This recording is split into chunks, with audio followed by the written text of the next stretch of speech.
You know, every now and then, a building comes along that's so revolutionary, its ideas literally echo across continents, shaping some of the most famous structures we know and love.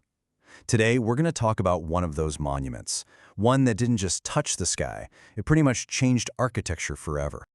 All right, so picture this. Out on the vast, empty plains of northwestern Iran, this incredible structure just rises up out of nowhere. That's the Dome of Soltaniyeh.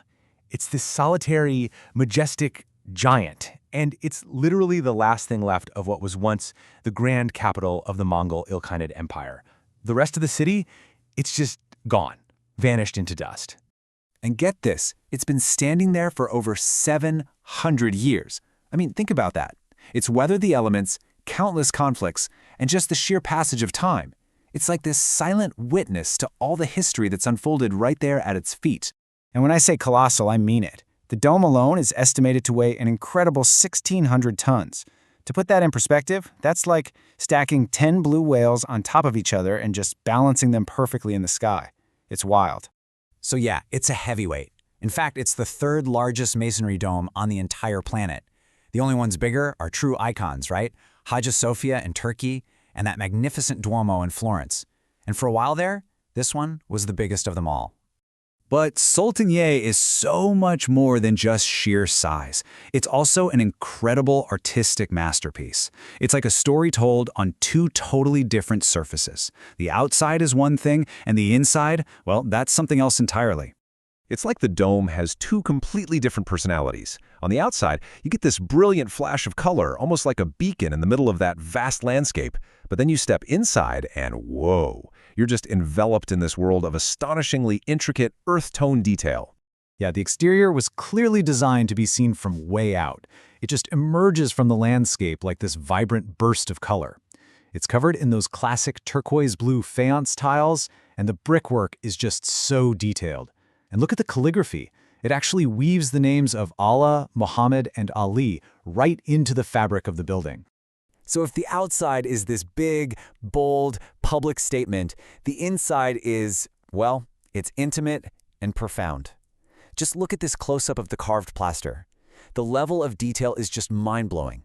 This is where you can really see the absolute pinnacle of skill from the Ilkhanid artisans. The inside is just this symphony of stucco and frescoes and multi-layered decoration. And here's something cool. In some spots, restorers actually found that this intricate plasterwork was put on top of an original layer of tile. It shows you how the building kind of evolved over time. It's truly an absolute high point for the art of that era. Okay, so we've established it's absolutely beautiful. But the real secret, the hidden genius of Soltaniyeh is all in the engineering. It's the key to understanding how this thing has managed to survive at all. And that really is the central puzzle, right? This whole region is a high-risk earthquake zone, and this dome has survived dozens of them, some as strong as 6.0 on the Richter scale. So, how?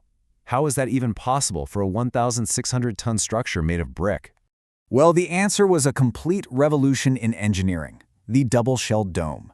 Soltaniyeh is actually the earliest surviving example of this technique anywhere in the world. Basically, it's not one solid dome. It's two separate parallel layers of brick with a network of ribs connecting them on the inside. And this design was genius for three main reasons. First, it made the whole dome way lighter. Second, that hollow, reinforced structure gave it incredible rigidity and strength. And third, you put that lightness and strength together, and you get a building that's uniquely resistant to the side-to-side shaking of an earthquake. I mean, it was an absolute engineering masterpiece. And you'd think that would be enough, right? But no, there's another layer of genius here. The openings in the windows in the dome, they were precisely designed to be a massive clock, tracking the sun and the stars. So light falling through the big opening at the top would signal noon, and light coming through the other openings acted like the hands of a clock, tracking the hours. Now, a building this innovative doesn't just exist in a vacuum. You know, its ideas traveled. They created a legacy that, believe it or not, we can still see today in some of the world's most cherished landmarks. Just take a look at this timeline. So, Soltaniyeh is finished in 1312. Over 100 years later, what happens? Brunelleschi uses a double-shell technique for his legendary dome in Florence. Fast forward a couple more centuries, and you see the same basic principles used to build the iconic Taj Mahal. That is not a coincidence. It's like a clear line of architectural DNA stretching through history. And that just highlights how important this building was. I mean, experts consider it a pivotal moment in history, a turning point that basically closed the book on one style of architecture and wrote the very first chapter of the next great one, the Timurid era, an era that gave us so many other masterpieces.